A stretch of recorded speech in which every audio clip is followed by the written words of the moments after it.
அஸ்ஸலாமு அலைக்கும். Welcome to Muiz kitchen. நம்ம இன்றைக்கி வந்து சிக்கன் கச்சோரி செய்யலாம். இது நல்லா டேஸ்ட்டாக இருக்கும்.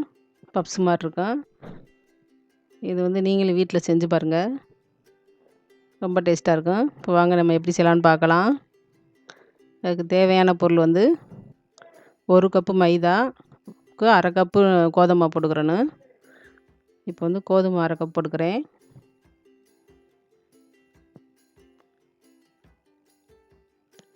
மைதா 1 கப்பு,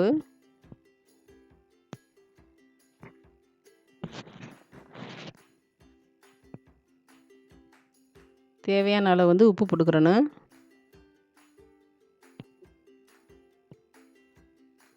இப்போ வந்து நல்லா கலரிக்கிடலாம்.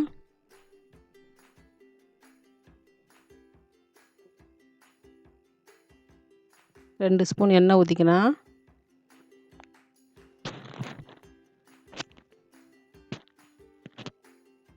இப்போ நம்ம தண்ணி ஊற்றி சப்பாத்தி மாவு அளவு நல்லா பிணைஞ்சி வச்சிடலாம்.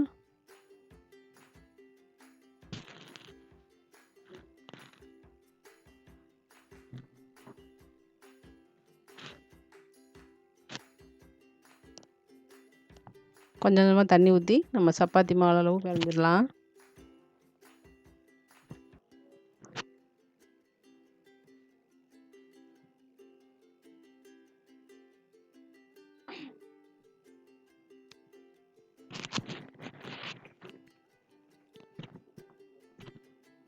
இப்போ பாருங்கள், நல்லா சாஃப்டாக பிணைஞ்சி வச்சுட்டேன். இதை கொஞ்சம் நேரம் மூடி வச்சிடலாம். இப்போ இது வந்து நம்ம பூரணம் வைக்கிறதுக்கு தேவையான பொருள் கூட பார்த்துடலாம்.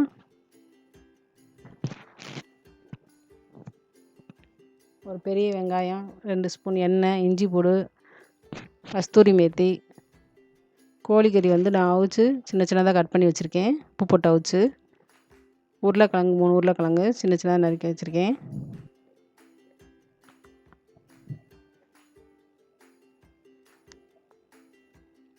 மசாலா ஜாமான் வந்து 2 பச்சை மிளகா, தேவையான அளவு உப்பு, கரம் மசாலா 1 ஸ்பூனு, மிளகாய் பொடி 1 ஸ்பூனு,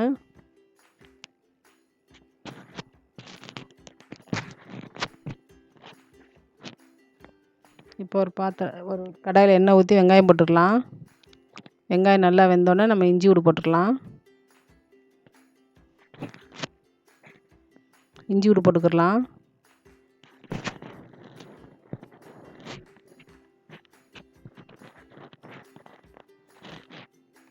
மசாலா ஜாமான் ஃபுல்லாக போட்டுக்கலாம்.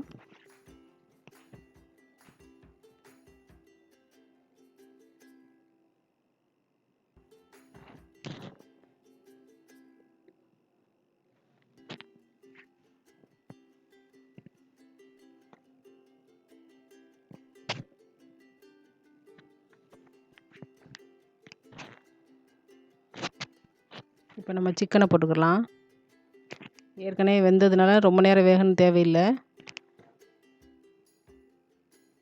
நல்லா கிளறிக்கிடலாம்.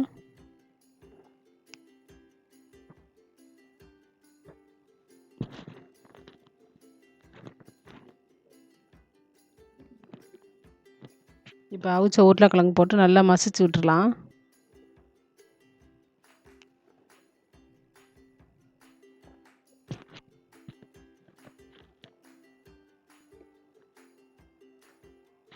இந்த மாதிரி மசிச்சுக்கிடலாம்.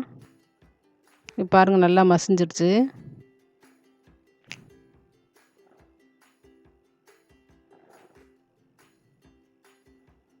இப்போ வந்து கஸ்தூரி மேத்தி போட்டுக்கலாம்.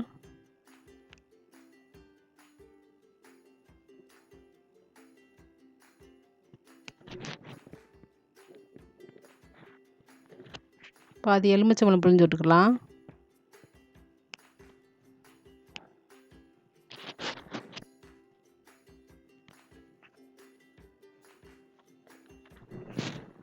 போட்டுக்கலாம்.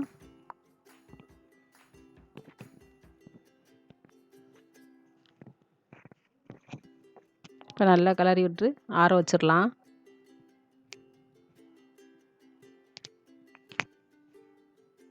இப்போ நம்ம வந்து 2 ஸ்பூன் மைதா போட்டு 2 ஸ்பூன் நெய் ஊற்றி நம்ம அதை கலக்கிடலாம். இது வந்து நம்ம பப்ஸ் மாதிரி நல்லா மொறு மொறுன்னு வரும், அதுக்காக இந்த மாதிரி பண்ணுறது. பாருங்கள், மாவு நல்லா சாஃப்டாகிடுச்சு.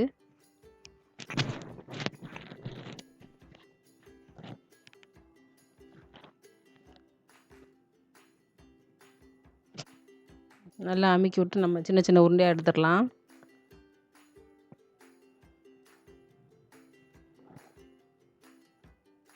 இந்த மாதிரி பண்ணி வச்சுக்கிட்டு நம்ம கட் பண்ணிக்கலாம் ஒரே அளவாக.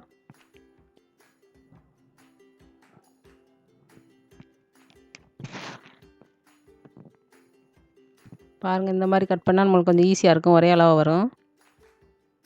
சின்ன சின்ன உருட்டிக்கலாம்.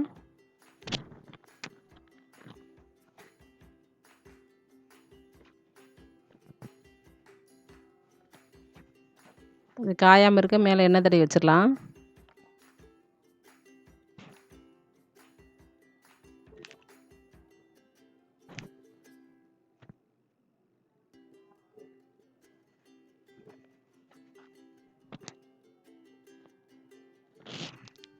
இந்த மாதிரி கையில் அமுக்கி விட்டு ஒரு உருண்டையில் ஒரு குழிக்கரண்டி அளவு நம்ம எடுத்து வச்சிடலாம் நம்ம செய்த பூரணத்தை.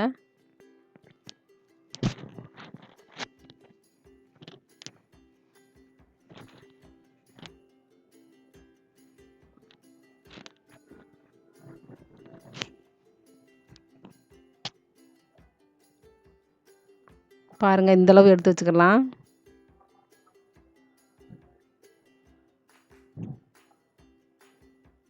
இந்த மாதிரி நம்ம ஃபுல்லாக மூடிடணும் மாவு வச்சு, வெளில தெரியாமல். இந்த மாதிரியும் செய்யலாம். இன்னொன்று வந்து நம்ம நெய் வந்து மைதா மாவு கலவை வச்சுருக்கோம்ல, அது மாதிரி பண்ணால் நம்ம பப்ஸ் மாதிரி இருக்கும். இது சாதாரணமாக செய்கிறது. இன்னொன்று அதே மாதிரி செய்கிறேன் பாருங்கள்.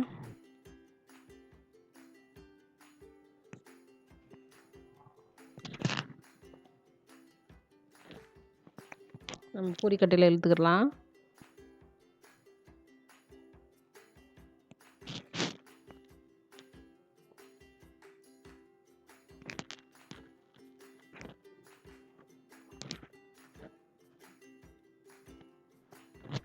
இப்போ வந்து நெய்யும் மைதாவும் நம்ம கலந்து வச்சு நல்லா தடவிக்கிடலாம்.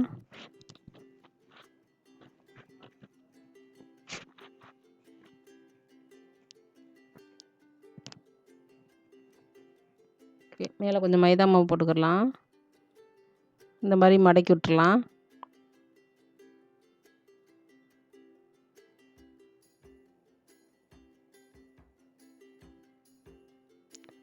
நம்ம சின்ன சப்பாத்தி மாதிரி இழுத்துக்கிடலாம் சின்னதாக. பாருங்கள், இந்த அளவு. இப்போ நம்ம அதே மாதிரி முன்னாடி எடுத்து வச்ச மாதிரி இந்த ஸ்டஃபிங்கை எடுத்து வச்சிடலாம்.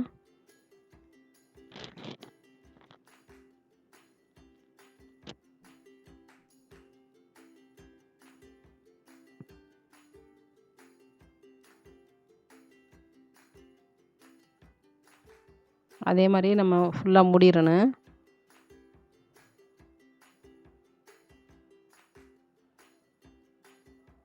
இந்த மாதிரி பண்ணுங்கள், செம்ம டேஸ்ட்டாக இருக்கும்.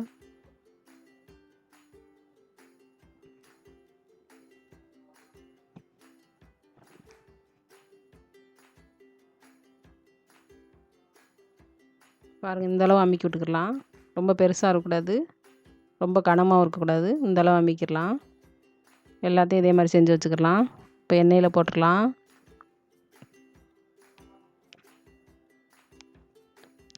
ரொம்ப வந்து சிம்மில் தான் வச்சுக்கிறேங்க, இல்லாட்டி சீக்கிரமாக கரியிடும்.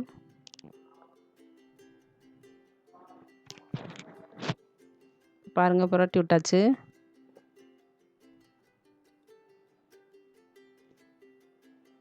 இந்த மாதிரி இருக்கையில் நம்ம எடுத்துடலாம்.